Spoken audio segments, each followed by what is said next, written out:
മേപ്പാടിയിൽ നിന്ന് അവിടുത്തെ ദുരിതാശ്വാസ ക്യാമ്പിൽ നിന്ന് ജോഷില ചേരുന്നു. ജോഷില, അവിടെ 9 ദുരിതാശ്വാസ ക്യാമ്പുകൾ പ്രവർത്തിക്കുന്നു എന്നാണ് മനസ്സിലാക്കുന്നത്. ജോഷില ഏത് ക്യാമ്പിലാണുള്ളത്? എങ്ങനെയാണ് ഈ ക്യാമ്പുകളിലെ എല്ലാം ഉള്ള സാഹചര്യം?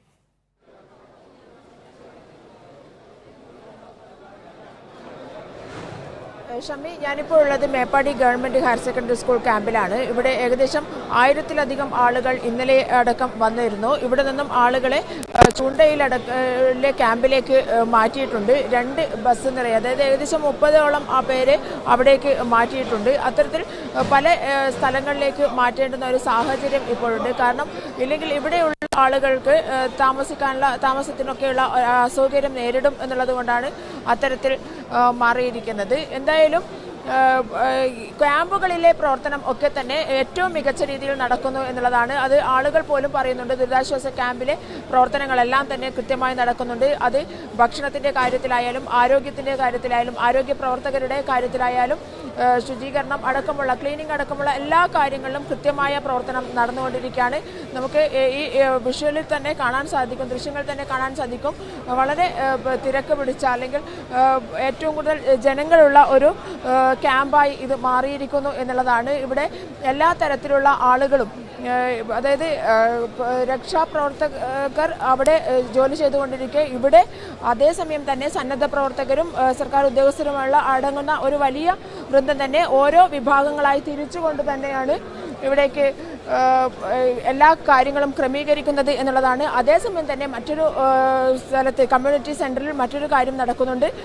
279 മൃതദേഹങ്ങളാണ് പോസ്റ്റ്മോർട്ടം കഴിഞ്ഞെത്തിയിട്ടുള്ളത്. ആ ഓരോ മൃതദേഹവും തിരിച്ചറിയാനായി ആളുകൾ ഇവിടെ ഈ ക്യാമ്പിനോടനുബന്ധിച്ചുള്ളത് കൊണ്ട് തന്നെ പോസ്റ്റ്മോർട്ടം കഴിഞ്ഞെത്തുന്ന മൃതദേഹങ്ങൾ തിരിച്ചറിയാനായി ആളുകൾ ഇവിടേക്ക് എത്തിക്കൊണ്ടിരിക്കുന്നുണ്ട്.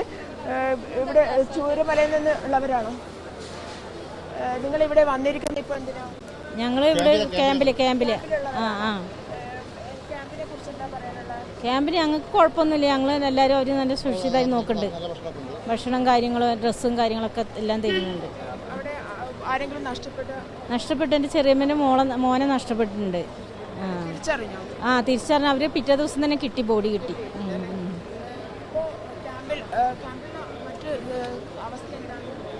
പിന്നെ വെച്ചാൽ ഞങ്ങളെല്ലാവരും ഒരുപോലെ ഇരിക്കുന്നുണ്ട്. എല്ലാവരും ഡോക്ടർമാരൊക്കെ എല്ലാ നഴ്സുമാരൊക്കെ ഉണ്ട്. പിന്നെ ഭക്ഷണം പരമാവധി എല്ലാം സഹകരിച്ച് കിട്ടുന്നുണ്ട്. വയ്യാത്തവർക്ക് കൊണ്ടെത്തിക്കുന്നുണ്ട്, മെഡിസിൻ എത്തിക്കുന്നുണ്ട്, ഡോക്ടർമാർ വരുന്നുണ്ട്, നഴ്സുമാർ വരുന്നുണ്ട്. എന്ത് അത്യാവശ്യ കാര്യങ്ങളുണ്ട് അപ്പോൾ ചെയ്യുന്നുണ്ട് കാര്യങ്ങളൊക്കെ. പായായാലും തലയണയായാലും മറ്റേ ഡ്രസ്സായാലും ഗോൾഗേറ്റ് ആയാലും പേസ്റ്റ് ആയാലും എന്താ സോപ്പായാലും എന്തായാലും വെള്ളം വരെ എത്തിക്കുന്നുണ്ട്. കുഴപ്പമൊന്നുമില്ല. നല്ല ക്യാമ്പാണ്. എന്തായാലും 19 പോലെ ക്യാമ്പല്ല, അത് നല്ല ക്യാമ്പാണ്. 2019 നല്ല ക്യാമ്പിലാണ്. പക്ഷേ എന്തായാലും കിട്ടാൻ ഭയങ്കര ബുദ്ധിമുട്ടാണ് കാരണം കിട്ടാനൊക്കെ. ഈ പ്രാവശ്യം അങ്ങനെയൊന്നുമില്ല, നല്ല സൗകര്യത്തിലുള്ള ക്യാമ്പാണ്. ഒന്നുമില്ല. ഡോക്ടർമാരായാലും മറ്റെന്തിനായാലും ഭക്ഷണമായാലും നമ്മുടെ ശാരീരിക ബുദ്ധിമുട്ടുണ്ടെങ്കിൽ എത്താനുള്ള ആൾ കൃത്യമാണ്. ഇതാണ് ഷമി, ഒരു കുട്ടിക്ക് പോലും ഒരാൾക്ക് പോലും ഒരു പ്രശ്നവുമില്ലാതെ ക്യാമ്പിലെ എല്ലാ പ്രവർത്തനങ്ങളും കൃത്യമായി നടക്കുകയാണ്.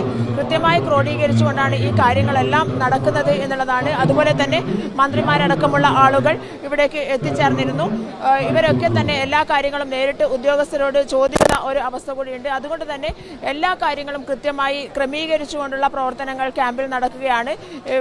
വിവിധ ഭാഗങ്ങളിലായി ഷമി നേരത്തെ സൂചിപ്പിച്ചതുപോലെ തന്നെ 9 ക്യാമ്പുകൾ നടക്കുന്നുണ്ട്. ഈ ക്യാമ്പുകളിലെല്ലാം തന്നെ ഇന്നലെ മുഖ്യമന്ത്രി സന്ദർശിച്ച കോട്ടനാട് ക്യാമ്പിൽ ഞങ്ങൾ നേരത്തെ പോയിരുന്നു. അവിടെയും എല്ലാ കാര്യങ്ങളും കൃത്യമായി നടക്കുകയാണ്.